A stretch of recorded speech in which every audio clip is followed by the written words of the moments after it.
Welcome back, Cincinnati Bengals fans. Here with the Running Through the Jungle crew. I'm your host, Brandon Harriet, with Justin Lacey and Tim Lyons for your roaring reactions. A day late, a dollar short, but it's on me. I was under the weather, couldn't get to it.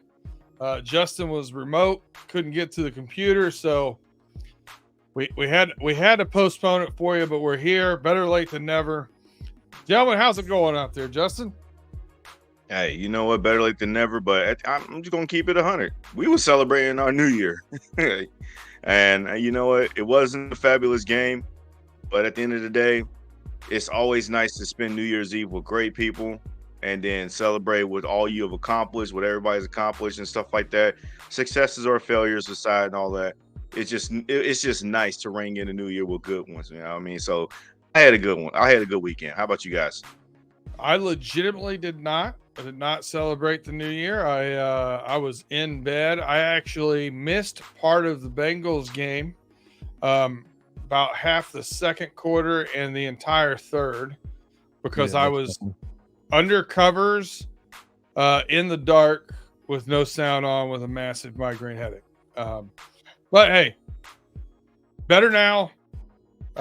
So got to watch, the football games yesterday and everything, and got to hang out with some of my people yesterday. So not all was lost. Tim, how was your New Year's, my man? Dude, I'm old. I was in bed by before midnight. Yeah. But it was still great though. My wife, every New Year's Eve she does finger foods. So taquitos and mini tacos and mozzarella sticks and beanie weenies wrapped up, or the little sausages wrapped up in a pig in a blanket. Yeah. Little Vienna sausage pig in a blanket. Yeah, it was a nice New Year's Eve minus the Bengals loss, but it's been pretty good. Just want to tell my wife and everybody happy 15th anniversary to my wife and I. She's put up with me for 15 years, and hopefully she can put up with me for another 50 more. Hard to believe, Tim. Hard to believe. Right. Listen, going into this game, if you tell me we're going to have the time of possession 34-26, we're going to run 71 plays to their 53. We're going to have 20 first downs to their 15. We're going to be 8 for 16 on third down versus their 3 for 12. I'm like, sign me up. This is what I'm talking about. We're going to Kansas City and we're taking down the Chiefs. No. Didn't quite happen. Looked good in the first half. Looked real good in the first half. Yeah. Second half, boy, tale of two halves, huh? This is we're outgained 373 to 263. Justin, what was your take on the game? The good, the bad, and ugly here. Well, I mean, I hate to put myself on the back. I was right, but I didn't like our chances going into this game because of all of the stakes that was had on both teams. And let's just call it what it is, man. The Bengals didn't play well enough down the stretch to earn themselves a playoff spot. And quite frankly, it once again, it reared its ugly head against the Kansas City Chiefs. Yeah, you're right. We did play good in the first half for about a little bit, but it always felt like that was not going to be sustainable. You just always sort of felt like that the defense of the Chiefs want to come alive in the second half at some point, and they did. They Spagnolo made adjustments, and the Bengals didn't. I still tip my cap off to Jake Browning, Zach Taylor, and the coaching staff for even getting the game to be as competitive as they did on the road in a tough environment. The Chiefs has everything to play for. You can't say enough about the effort that they put out there on display. The 4th and 1 down in the red zone, I think that everybody will say that would be the main turning point of the game, to where the momentum started to shift in the Chiefs' favor, and then we just never recaptured that momentum back. But it was really a testament of how much we really missed Joe Burrow in that game. It was terrible. I mean, quite frankly, I still tip my cap up to where, like I said, I'm just happy that they showed some fight, But at the end of the day, the positive is the fight. The negative is this defense still can't seem to stop anything. Kansas City, once again, were not good on offense. We also said that going in. This is what the Kansas City Chiefs are now. You know, they're not really explosive, but yeah, once again, we're gouging them big plays. No, or I'm sorry, they're gouging us big plays against our defense. Miscommunication in the secondary. You know, I mean, I think I heard Tony Romo or Jim Nance say this is the longest play of the season for the Kansas City Chiefs, and that was on Rashee Rice's long ball catch that he had against CTB. It's just getting uglier by the minute, and at this point, it's time to just say, like, look, this defense is, we've always said it before, but now I think finally collectively as a Bengals community, we're understanding that this Bengals defense is not good. As much as we appreciate Jake Brown for stepping in for Joe Burrow, while Burrow has been out for the season, he's not the guy that when the intensity ramps up that you want to have the ball in his hands.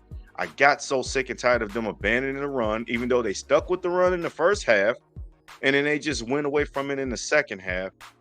I feel like the screens that we did, a lot of those screen passes and stuff, the Chiefs, again, their defense made adjustments. So that was it was more like a frustrating game, but I'm not surprised that I saw this coming, but I'm also not mad. Is that weird to say? I'm not really mad. I get it. I've been saying for weeks that I'm in kind of, you know, let's evaluate mode. So I haven't been getting angry per se either. I did, just so you know, I did timestamp this to go back and look, but I'm pretty sure you started to shift into sharded. I want to go back and look at that, see if I can maybe pull a clip of you saying sharded, because I'm pretty sure you slipped it in there, which I appreciate. I appreciate, Justin. But literally, the Bengals defense sharded. The Bengals defense sharded. Pacheco, 18 carries, 130 yards, 7.2 yards a carry. Come on. Like that's what beat us. I mean, in my mind, that's what beat us. Yes, the Rice, the big plays, but you have to assume with Patrick Mahomes on that other side, you're going to give up a big play or two. So that's not what really led into mine. It was just the hammer. Whenever they needed 5 yards, they had 5 yards, it seemed like. Tim, what was your take on the game? As soon as that 4th and 1 happened in the third quarter, it was dead. Done. Bengals offense never showed up again. Now, I'm not going to give the offense as much credit as Justin did, because that offense died in that second half. Yeah, that was a different Kansas City defense, and I'll give them all the credit in the world because they changed their game plan. And they came at them with like rabid dogs. And as soon as you get Jake back there trying to figure out who to throw the ball to, then there's nobody to throw the ball to because there's either double coverage, single coverage, or just nobody was open. Jake's going to get sacked. You know, one thing that pisses me off the most is excuse my French, but Zach Taylor made a comment of, I feel sorry for my guys. And I'm not saying Zach Taylor's not the answer. I like Zach. I think he's a good coach, but he's not honest with us when he's in his press conferences. But I feel sorry for the Bengals team because of Zach and his offensive play calling throughout this whole season. This whole season has been nothing but a complete dire, as Justin said, shark. It's exactly what it's been. And then the defensive-wise, yeah, you know, they only allowed 1 touchdown against Mahomes, but allowed 6 field goals. Now that's not bad if you have an offense that's putting points on the board also. So it's not just a defensive issue, it's also an offensive issue. Is it going to change when Joe Burrow comes back next year? It all depends on who's calling the offense. And also, is the defense going to change next year? Depends on who we sign. Who are we going to bring in? Who's going to want to come to Cincinnati and play football for Lou or whoever our defensive coordinator might be, if Lou leaves or not, or Brian Callahan leaves? You know, Zach's not going nowhere. You know, I'm not gonna sit here and praise Jake Browning, because Jake Browning, he played well. He played well for us a couple games there and there. He laid a pumpkin against the Steelers, but the Steelers did exactly what Kansas City did. They pressured, and made him look like a lost puppy out there. Jake Browning was not our answer. Jake is not Joe. There's nobody in this world greater than Joe besides Joe Burrow himself. I know I'm being kind of hard on Burrow on the Bengals right now, and I'm not mad that they lost because of, like Justin and I did, we picked them to lose. I knew they were going to lose this game, and Justin was completely 100% correct. This was going to be Mahomes's or the Kansas City's turnaround game, where they were going to make us look like exactly what we look like. We have no rush defense, none, zilch. Our corners are young. We can't, our corners are young. Awuzie, Hilton, I like Hilton. I love Hilton. I think he's a pit bull. But is it the answer to cover these wide receivers? We did a great job against the tight ends. We actually did good against Kelsey and I can't remember what the hell that other guy's name. But I think they only allowed 6. Huh? Noah Gray is the other tight end. Yep. Yeah, Gray. I think we only allowed 16 yards each for both of those. So we did, we changed up our game plan, but with that big hole in the middle of the field, rush defense was crap. So, it is what it is. And yeah, Brandon, we are in evaluation mode. We're gonna see what's gonna come next for us this next season, this off season. What's gonna happen in the draft. I hope the best for the Bengals. I'm a diehard Bengals fan. I love the Bengals, but this year has just been. It's like night and day. It's like the tide rolls in, the tide rolls out. We don't know what the hell we're gonna get. So. Who day? That's all I'm gonna say. Let's just call it what it is, man. It's a disappointing letdown because of the expectations that we had coming in this year. Mm-hmm. We expected this to be a Super Bowl winning season, and quite frankly, we've kind of felt on edge the whole entire season when Joe Burrow first got hurt in training camp. And that basically just snowballed into a lot of different things. It was a roller coaster of emotions. Burrow, obviously, with the calf injury, led to a slow start, 1-3 start. We were very critical of the team then. They rattled off 4 straight wins. We thought we were one of the hottest teams in the NFL, and we were. Then Burrow gets hurt. And then, unfortunately, we're now in the tailspin of what are we getting out of Jake Browning? He looked like a dud his first NFL start. He wins 3 straight games miraculously. Then now he's on a 2-game losing streak, and then now we're just back to just feeling like, all right, we're right at where we should have been if we would have tempered our expectations going into the season and understand that the possibilities of if things go wrong, this is what it could look like. And quite frankly, that's kind of on us as fans it's not on us as fans. Let me take that back. I'm not blaming us for setting high expectations. The Bengals team helped us set high expectations based off the last 2 years of what we've. So, again, it's a tough loss. It's like a gut-wrenching one because it is Kansas City. But if I'm a Chiefs fan looking at that game, I'm looking at it as like, boy, man, they had us wet with Browning. Thank God Joe Burrow wasn't out there. And that's where my credit I give to the Bengals team for continuing to fight. So much saying I'm giving credit to the offense for sticking through them and stuff. Dude, they only scored 3 drives, and then after that they were garbage the rest of the time. And we kind of knew that once that 4th and 1 stop happened, we kind of knew it was going to be it was done. It reminds me of those Andy Dalton games when he's going against another quarterback on the other side of the field. Once that momentum stops for them and goes for them, Andy was never the quarterback to regain the momentum. He'll make plays. He'll make some nice throws. But at the end of the day, the A-plus quarterback that's on the other side of the ball is going to make more plays than him and put him in position to win games. And Dalton will never make that clutch throw. We've seen Jake Browning do that against the Jags in certain aspects. Mainly, obviously, we point out against the Vikings but that was more T. Hagen than Jake Browning. But we known that when you go against when the pressure ramps up, that's where he falls under pressure. I'm telling you, that last drive made me so mad because we can talk about the O-line about letting the ball outside. Oh, he getting hit, dude. It felt like there was like 5 or 10 sacks in a row that Jake Browning just because he held the ball so long. Like you couldn't even do a quick little bubble screen pass. It would be with one of them. Well, that was when you see that blitzer, you've got to have that timer in your head, 1,001, Right. 1,002 balls out on 3. It doesn't matter if you throw it out of bounds in the 3rd row. Does not matter. Skip it in someone's feet. It does not matter. You got to get the ball out of your hands. Yeah. With this game, I felt like I'm not going to feet to the fire was the offensive play calling, which I have been most of the year. I mean, they had 25 runs by running backs in this game. Weren't very effective, so I get why they weren't trying to beat it to death. But on the defensive side, I mean, Spagnolo did what Lou Anarumo's done so many times with making those second half adjustments. Yep. We didn't make adjustments to his adjustment. Right. The screen game, obviously, there was some kind of tell that they were catching up on pretty quickly.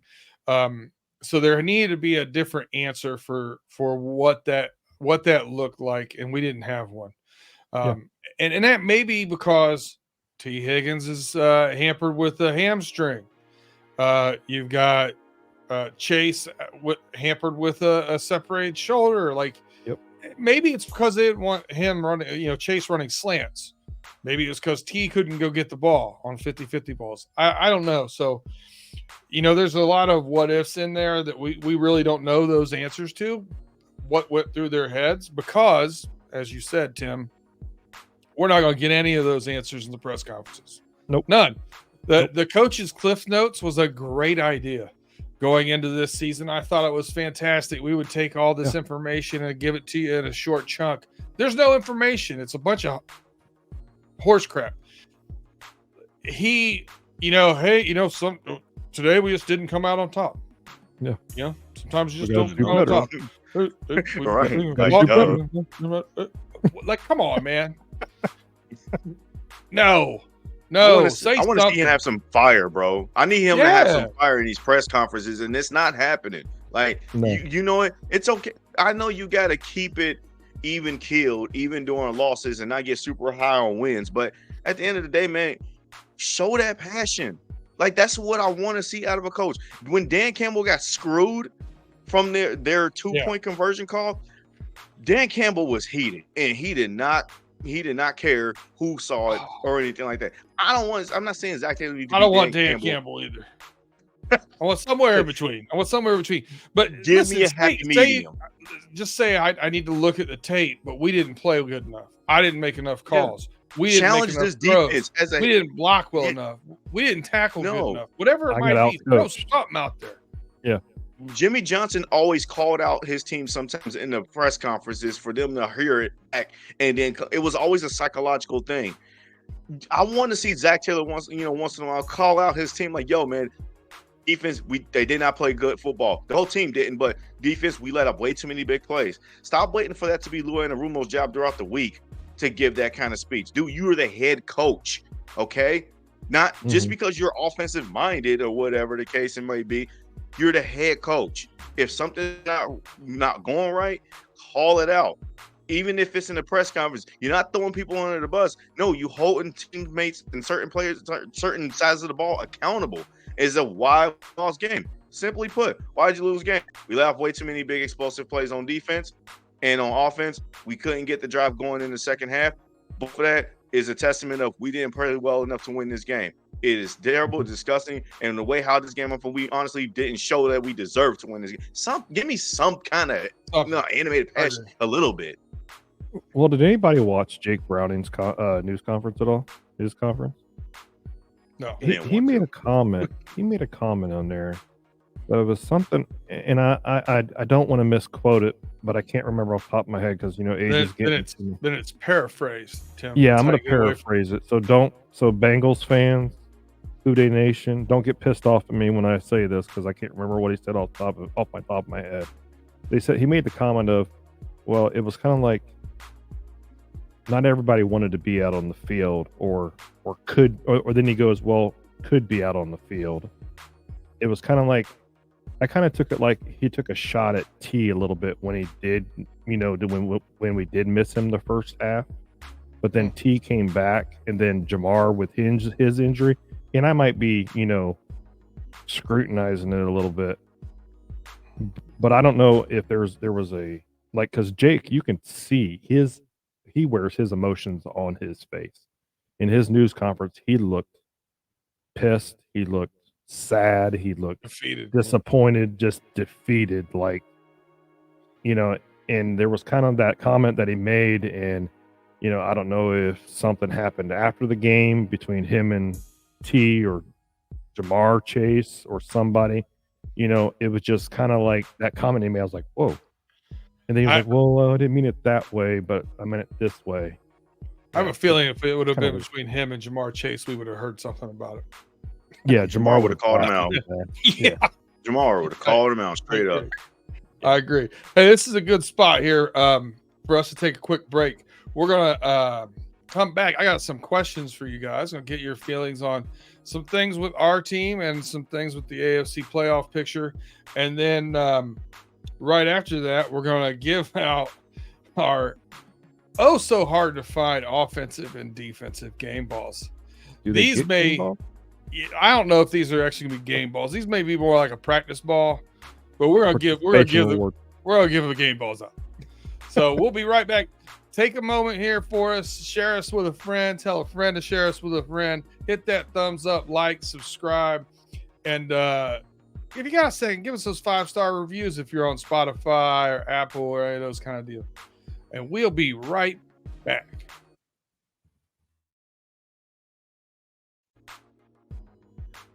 All right, welcome back to Roaring Reactions and Coach's Cliff's Notes here with the Run It Through the Jungle crew. Your host, Brandon Harriet, with your host, Justin Lacey and Tim Lyons. We've went through ad nauseum how pathetic the second half of the Bengals-Chiefs game was. And, yeah, I don't want to say they quit. I think there was still some fight out there, but there's definitely some issues with injuries and things of that nature. But here's my question. Based on our team. So, given two things, I want to say the defense, I think we right now ranked 31st overall, last in several categories. Pretty good. T. Higgins been in and out of the lineup with injuries, hamstring problems, soft tissue issue. So what do you think is more likely? And Justin, I'll go to you first on this one. Do you think it's more likely that Lou Anarumo leaves for a head coaching position, or do you think it's more likely that T. Higgins moves on because we don't re-sign him? That's a tough one. That's a tough one. It's a good one. I think that T. Higgins gets tagged, and the Bengals find a way to get something out of, if they can't come up with a long-term deal with T. Higgins and another team can, well, then they're going to force that team to give away up some assets to take T. Higgins off our hands. That's what I think is probably the likeliest to happen. In terms of Lou Anarumo getting a head coaching job, it's frustrating because I really wanted him to get a head coaching job after this season for the betterment of, I want to see this defense in a different scheme now. And that's what I want personally. But now that this defense has performed the way that it did, who knows? Maybe the Bengals maybe the Bengals front office and the organization is going to come to Zach and be like, look, we got to retool some things. Lou Anarumo, we'll let you go, do your thing, go search for a better opportunity. It may not even have to be a head coaching job. It may be another defensive coordinating gig with a different ball club, like Eric Bieniemy did. He left Kansas City, opted out of his contract, and became an offensive coordinator with the Washington Commanders. It's a lateral move. Maybe it's something like that. I don't know. But I do think that Lou Anarumo, if that doesn't happen, he's back at defensive coordinator. So that's a tough way to go with that one. So it's like a way, it's like answering the question without answering the question. Well, if you dig into what you said, you think T gets tagged for at least one more year here. So you would say I do. T is more likely than to be back than Lou. Not that either one would, it may work out. Both of them are back. I think, you talked about Eric Bieniemy making that move. Eric Bieniemy, yes, he made a lateral move, but he went from not calling the plays to calling the plays. So it's a little different than a lose situation. Lose in there. But Tim, I'm gonna give you twofold on this. I want to know what your thoughts are as far as what's more likely, Lou to leave or T to leave, and then based on Justin's answer here, right? If we do tag T Higgins for one more year, do you draft another wide receiver this year, trying to get another bigger body wide receiver in there, or do you get the other pieces that you need worse on the offensive defensive line and try to roll the dice here going for this year, and then try to get your receiver the following year? What's your take on that? So I got multiple feelings about T Higgins. I love T Higgins. You know, I think he's a great wide receiver when he's healthy. You know, I'm kind of like, I think that with the Bengals will franchise tag him, but as a organization or franchise, do I want to give him that much money for a franchise tag? That would be that's the back of my head thing. I was going, is he going to be healthy? Is he going to stay healthy? Is he actually going to play, you know, more than 8 games? You know, that's the one thing that would be in the back of my head. Now, to Justin's credit with this, he may not have done this or may have done this. Next year is the 5th-year option on Burrow, so he's not fully in yet. Right. And we're not fully in on Chase getting a new deal yet. So if you only tag him for 1 year, it comes off the books when you're in the 5th best place going into the offseason of anybody with the salary cap, and you're not getting dinged until the following year with Joe Burrow. That's correct, right. Right. So, you know, I think Justin is right. I think if we can't come to a, you know, agreement of some kind of contract with T, I think we franchise tag him. Maybe if we can't come to a deal with him, we franchise tag him, then we trade him. You know, we trade him for a 1st or 2nd rounder. We get a big body wide receiver out of the draft. You know, with the T, like I said, with the T thing for me, it's like, you know, it's like one of two things. I would love for the Bengals to keep T, because then if we have T and, you know, they signed Jamar Chase, a nice contract. Boyd's probably going to walk. Awuzie's gone. DJ Reader's probably gone. So we're going to free up something. We're going to have to either strategically draft for the offensive line or the defensive line or the defense when it comes to the draft, or maybe even pick up a free agent that is a veteran free agent that's probably 27, 28 years old, defensive lineman, you know, a defensive tackle. But you know, that's just like a tricky question, Brandon. And then when it comes to Lou, you know, my thoughts on Lou is, you know, I think he would be a great head coach somewhere, but I don't see that happen. I see him staying here for another year at least. You know, it's funny because everybody always looks at head coaches as what they did as defensive coordinators, offensive coordinators, so on and so forth, right, and play calling and stuff like that. But the things you need to be a great head coach are not those things normally, you know. Well, the thing is the players love Lou. The players love Lou. Everybody loves Lou. You know, is Lou gonna say, you know what, sorry guys, have a nice day, I'm gonna go make, you know, head coach money, or is he gonna stay for another year? Because, you know, we do have, you know, quite a few returners in the defense that are coming back. So, you know, I don't know. Yeah. All right, so I'm going to clear a little elephant out in the room here. So right now, the Bengals are no longer in the playoff hunt. We will be playing the Cleveland Browns next week to see if we can have a winning season, get that moral victory for us. But going forward, if you're wondering what you're going to see out of our shows and things of that nature with running through the jungle and whatnot, we're going to talk a little bit about all of the NFL playoffs. I'll probably talk a little bit about the college football playoffs. Go Washington. Go to anyway. Neutral. I'm neutral for y'all. Y'all fight. Swiss. So one thing I want to add about college football is I told Brandon on Friday on the Homies that you can watch on FFSN on Friday nights. I told him, I said, if Michigan and Washington win, I said, I'm sorry, B, but I'm choosing the Huskies. He don't care. I could root for a leprechaun and he wouldn't even give a shit.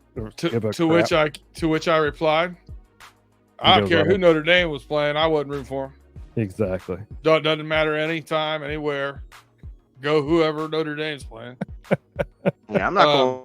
That Washington Texas game gave me flashbacks of the 2006 Rose Bowl with Vince Young versus Matt Leinart. It felt like I was watching carbon copies of those teams on that night. Like Matt Leinart was on Big the punches. Other side. I think that he was left-handed. Yeah, exactly. I feel like Matt Leinart gave me the shades of, I would say, Quinn Ewers. And Michael Penix Jr. was Vince Young. Like Michael Penix Jr. is like I see what the hype is about him now. Like he felt like he was a man amongst boys when he was playing. It's like he was just carrying that team on his shoulders. Yeah, he's a big dude too. So like, well, that was a fun game to he's watch. old. Fun. Oh yeah, he is older. He's older. I think he's the same age as Joe Burrow. But yeah, also you're going to see a lot more in-depth AFC talk because we play in the AFC, and this is what we're going to be going through. And it looks like we're going to be able to talk about some AFC North teams going through these playoffs. Baltimore Ravens are playing really well right now. So we're going to really critique them and dig into them and talk about like what we got to do to combat them, to get better matching up against them, because it's obvious that some of those teams did that with us. And I think we need to look into that. So you'll see a lot more of that going through the playoffs. And then going into the offseason, you're going to hear some of the stuff that, old stories about players we love and things of that nature and what we think they should do. And I think trying to plan something out so the week before the NFL draft this spring, I might be live in Cincinnati with Justin and Chase. So stay tuned to that. We're going to try and have a good time there. But for our AFC coverage now, we got the Ravens in, number 1 seed locked up. We got Dolphins in, Chiefs in. They're locked. And then we got the Browns with the 5th spot locked, with the 4th spot open because no one wants to win the AFC or the NFC South for that matter.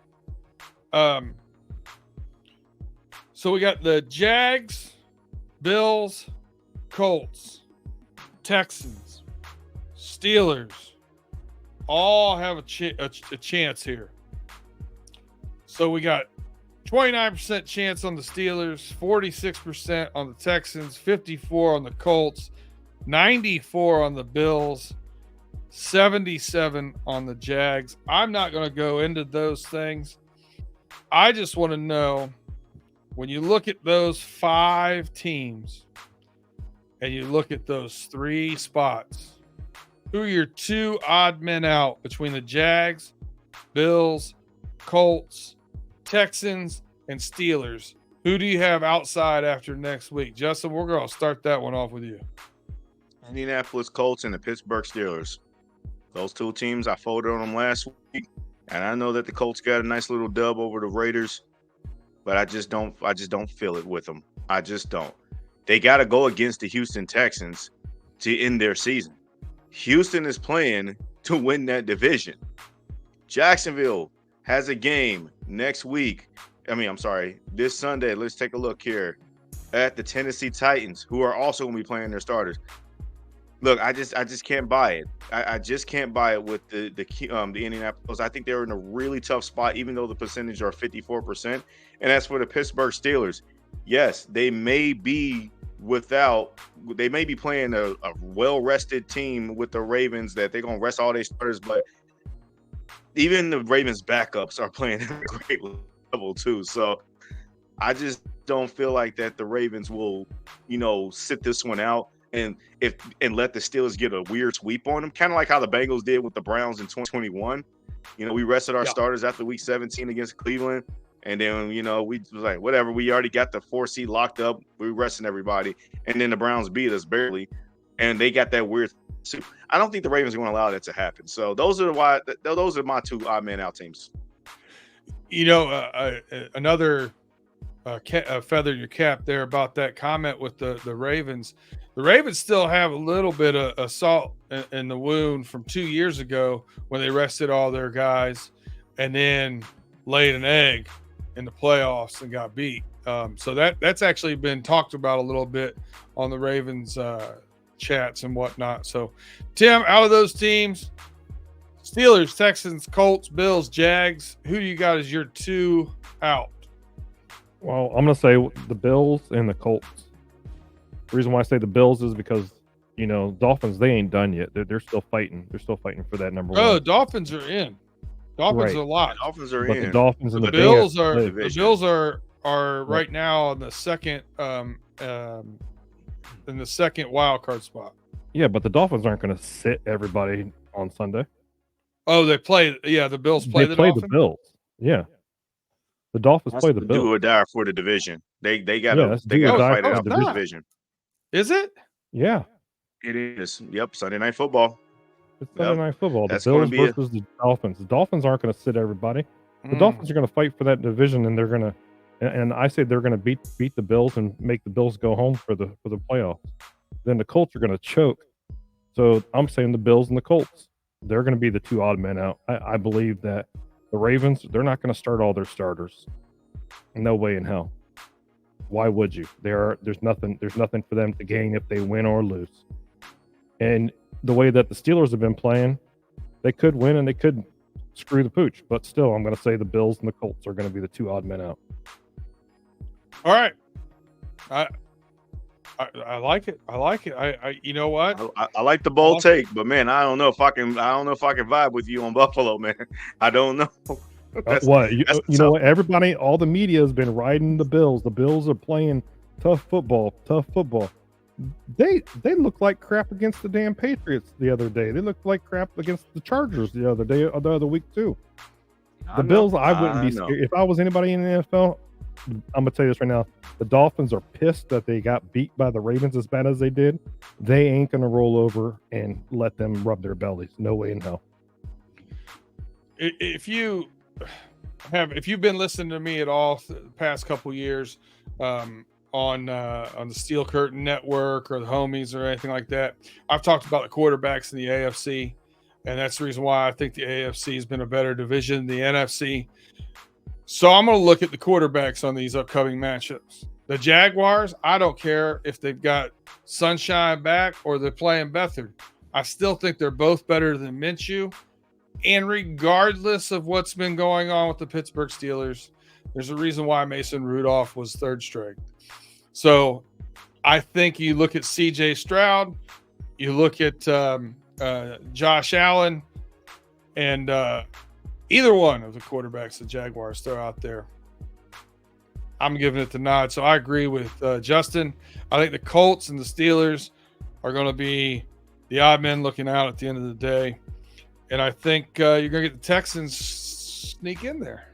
So, and good on C.J. Stroud. And I think that might put a little bow on the Coach of the Year. Because I think that's a heck of a coaching job there. Yeah. Rookie coach, rookie quarterback, making the playoffs after what the Texans have been through. I mean, let's not talk about their record the past few years. Let's talk about what they've been through as an organization.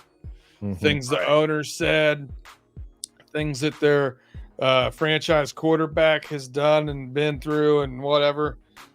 I mean, what a fall from grace and a jump right back into it. Good on the Texans, so I dig that.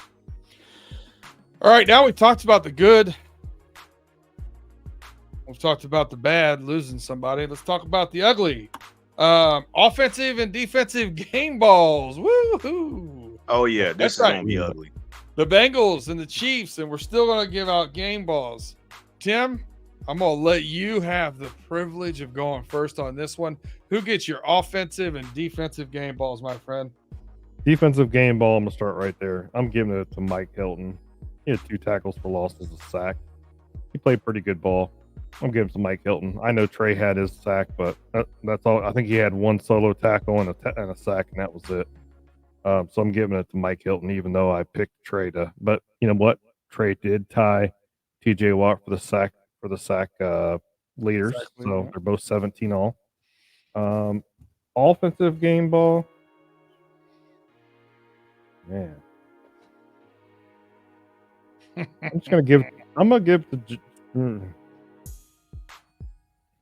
it to Joe Mixon. 21 carries, 65 yards. He had a receiving touchdown and 22-yard reception. I guess I'll just give it to Mixon. Yep. All right, Justin, on to you. Offensive and defensive game balls. Who you got?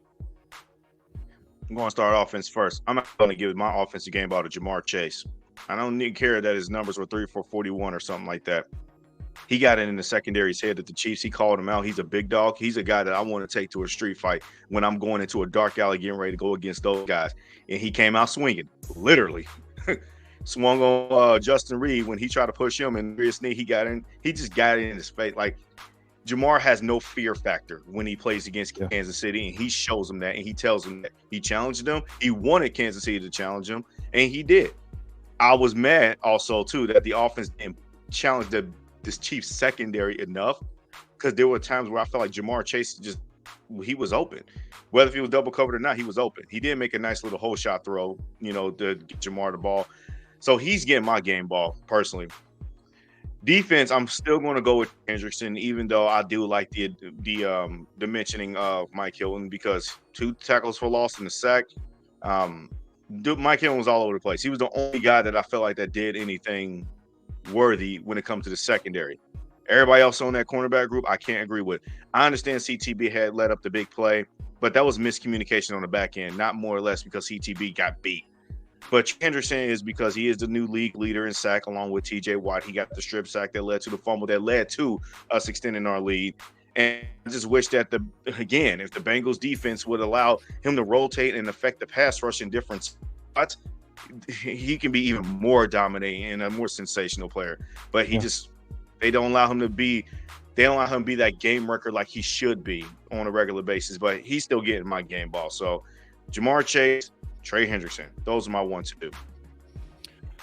Yeah, I'm gonna mix in a little bit here, but on the offensive game ball, it's a little bit of no one did anything in this game, and a little bit of I'm gonna give you a little bit of kind of a mention here, because he toted the rock 21 times, had 87 total yards, only 3 yards per carry.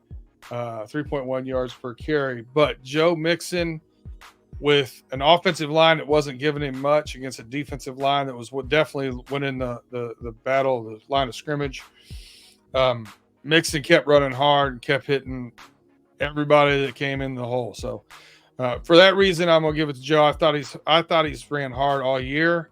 I thought he looked like he's got a little bit more of his pep back from the year before, where I think he was battling some ankle foot injuries. And I think I'm glad we redid the deal and we got another year here if we want to. That's one of the things that I know that I've heard some of my other brethren out there are saying, well, you got to make a decision, Joe Mixon or T. Higgins. 2 things. One, that's like the difference between a Cadbury egg and a new car. It's $8 million versus probably $24 million. You know what I mean? Right. Big difference. But you've already got Mixon's under contract right now for 8.5. If we do cut him for some reason, which I find really hard to believe after he was gracious enough to redo his deal and take a pay cut, it would be 2.75 against dead cap. So I don't think there's any way, shape, or form. And I think we probably do bring in another rookie running back, somebody with a little more power, somebody that might be able to be that blocker. I think that's what we could see in those later rounds, third, fourth, fifth round. You can get a guy like that, right? And then with the defensive game ball, strip sack, man. Cause the fumble. That's what Trey Hendrickson does. Flip that ball out of his hand. So I think Trey Hendrickson's been that guy for this team for several years now. I heard one of the stats in the game that since 2018, he's led the league in pressures. That's a pretty cool stat, man. So Trey Hendrickson gets my defensive game ball. But man, we've seen some flashes out of the young safeties and the young corners, but we continue to see bad angles. This was the second straight week we saw some bad angles. Week before it was Dax Hill. This week, Jordan Battle. I think that's stuff that they get cleaned up over the offseason. Have a little bit more tape, and get used to the speed of the game. The speed of the game is different. Everybody says it from college to pros. Yeah. And then you always talk about, did they hit a wall because they went from 12 games to 17? That could be too. But here we are. So I think we're sitting in a decent place there. And I think we've got a lot of opportunity to draft places that could be really, really vital for us going into next season too. All right, fellas. Any last closing comments? Going into the running through the jungle for the Browns preview. As disappointing as this season has been, and it was disappointing, we still gotta understand that there's been a lot of good that's happened this year too. It's just the unfortunate avenue of, hey, we finally hit the injury bug in the more critical places. We just got to go through it. Okay. It's just one of those recognition. We had to recognize this is just not the year. So as far as frustrating as it was with the high expectations that we did have, just understand that when we get things right, we can get things rolling. And we just got to understand we can't take this league for granted. The league is a humbling place. We're seeing what the Ravens are doing now. We're seeing what the Cleveland Browns are doing right now. And obviously those are teams that are having some pretty damn good success this year, but they had to go through their gauntlet and adversity too. Browns this year specifically, but the Ravens over the last 2 years, they haven't looked like the old Ravens from the 2019 MVP Lamar Jackson year and whatnot. It's likely he's going to win MVP this year now that he's kind of staked his claim against the Dolphins. But they had to go through a lot of changes during that time period. So the league is just very humbling place. And Joe Burrow and the Bengals are understanding that nothing is going to be handed to you. So it was still some good things that happened this season. And you know what? Let's just take this opportunity to push the envelope and get better as we go into next year. Well said. Well said, Justin. Tim, you got anything you want to add to that? Like I said before, these teams in the AFC North, they built those teams to beat Joe Burrow and the Bengals. Now it's time for us to build around Burrow, build around our defense, and beat those teams. It's time for us to become the big dogs again in the AFC North next year. Who dey? Yeah, I'll say this in closing. If you lose the line of scrimmage, you lose the game, unless you count on the best quarterback in the country to come and save your ass. So I address those two things first, figure that out, win the line of scrimmage, and then now you got the icing on the cake when you bring Joe Burrow back. But I really think we need to focus on the front seven, on defense, and those guys on the line on offense, and make sure whatever we're doing continually in the draft, we're putting pieces back in there. When I wanted Penei Sewell, I was wrong. Jamar Chase was the right guy. But we got to start putting some other pieces around him now on both sides of that line. So that's my last call for this version of the Roaring Reaction. Bengals fans, check us out. We will be running through the jungle as always. It will go live Wednesday night on YouTube, Thursday morning for your drive time. So make sure you check that out. And we'll also, you come check me out on the Steel Curtain Network or on the Fans First Sports Network on the homies. I will be over there and not backing down from them as they say all kinds of ridiculous stuff. The homies overtime is probably my favorite hour of the week because you have no idea where this conversation is going to go. So it's a good time. So come check us out. Thanks again for listening to us. We appreciate all of you for rocking with us, building it up each and every week. Until next week, we're running through the jungle.